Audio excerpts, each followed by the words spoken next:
Hello les voyageurs! Aujourd'hui, je vous emmène faire le tour de l'Italie. Un road trip à la découverte de la Toscane, de la Campanie, de la Calabre, de la Basilicate, des Pouilles ou encore des Abruzzes. Bref, une virée de presque 6000 km parcourue en un peu moins d'un mois. À la fin de cette vidéo, je vous donnerai mon avis sur cette destination, je vous livrerai mes coups de cœur ainsi que quelques conseils. Alors, prêt pour l'aventure? Générique.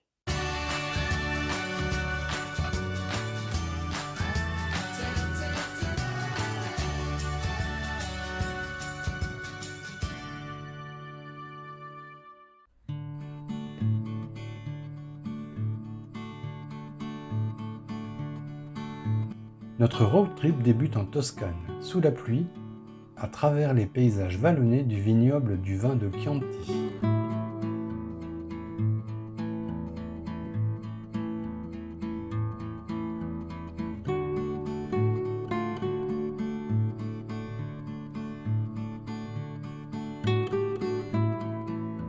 Sienne est l'un des nombreux joyaux toscans. Cette petite ville nous ramène au cœur du Moyen Âge. La Piazza del Campo, place en forme de coquillage, est classée au patrimoine mondial de l'UNESCO.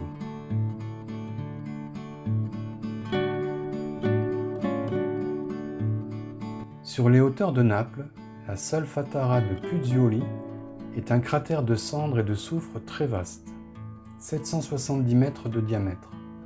Son sol nu et lisse est très chaud et lorsqu'on saute dessus, il sonne creux.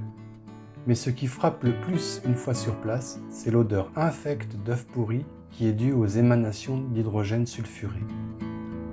Vue sur le Vésuve depuis le golfe de Naples.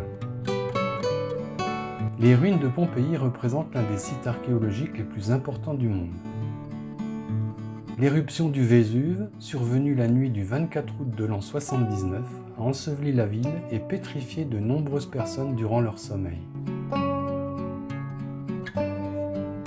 Les thermes regorgent de fresques et de peintures qui nous laissent supposer les richesses culturelles et artistiques de l'époque. Le site est actuellement orné de nouvelles œuvres artistiques contemporaines comme ces bronzes.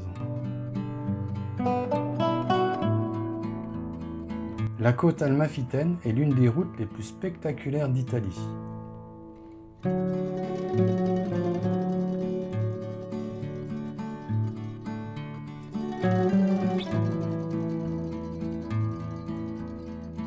Une grande partie de l'ancien village de Bisacce a été abandonnée suite au tremblement de terre de 1980. Les séquelles du tremblement de terre sont encore aujourd'hui visibles.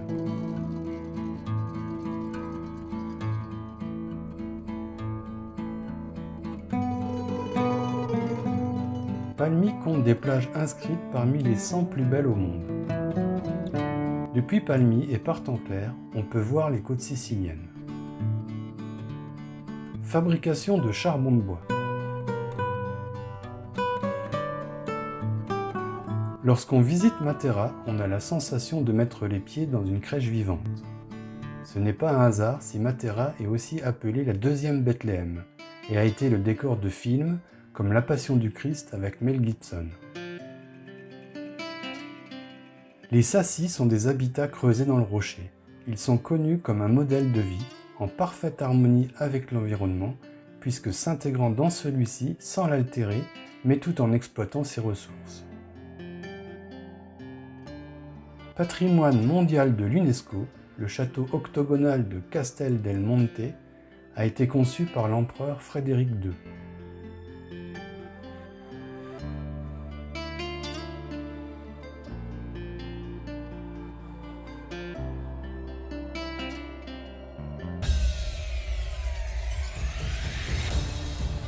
Le Salento, à l'extrême sud du talon de la botte italienne, est bordé par les eaux limpides de l'Adriatique et de la mer Ionienne. Un petit paradis uniquement accessible par la mer ou en 4x4.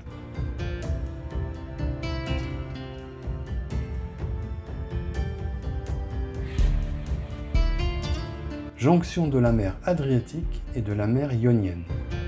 Capitale des Trulli, le centre historique d'Alberobello est entièrement caractérisé par des constructions pyramidales qui le rendent unique au monde. Le nom Trulli vient d'un terme grec signifiant coupole et qui désigne une méthode particulière de construction d'origine préhistorique. Cette méthode de construction à sec, sans mortier, était identifiée comme précaire et facile à démolir.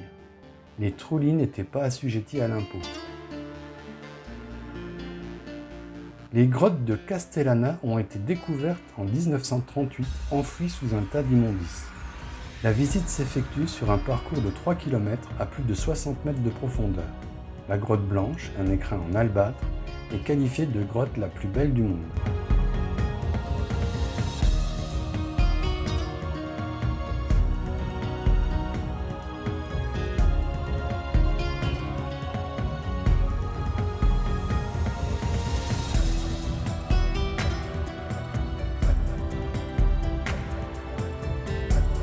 Le plus grand lac artificiel d'Italie.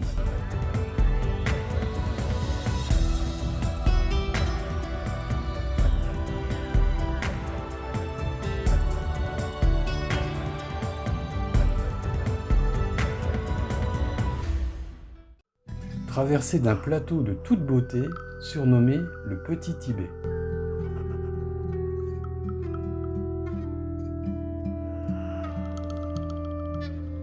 Prison où fut assigné à résidence Mussolini en 1943. Actuellement, il s'agit d'un hôtel.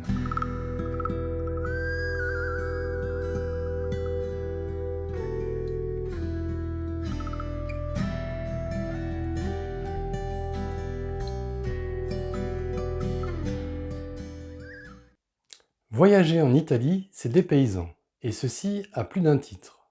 En un rien de temps, vous passez de la montagne à la mer. Le matin, vous randonnez sur les sommets montagneux et le soir, vous allez vous baigner dans les eaux turquoises d'une petite crique.